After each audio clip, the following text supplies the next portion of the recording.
రెచ్చగొట్టడం రోజుకు 200 ఘటనలు జరుగుతున్నటువంటి పరిణామాన్ని ఈరోజు పరిశీలన చేస్తున్నాం. నిన్న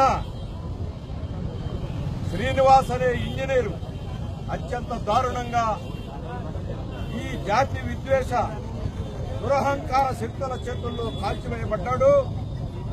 భారత ప్రభుత్వం, తెలుగుదేశం ప్రభుత్వం మన ఆంధ్రదేశం నుంచి అమెరికాలో పనిచేస్తున్నటువంటి ఉద్యోగస్తులకి ఈ రోజు రక్షణ లేనటువంటి పరిస్థితి వచ్చింది.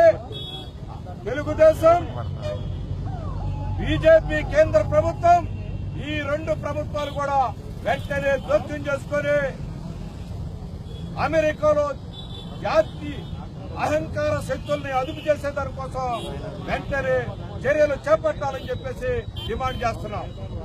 అమెరికాలో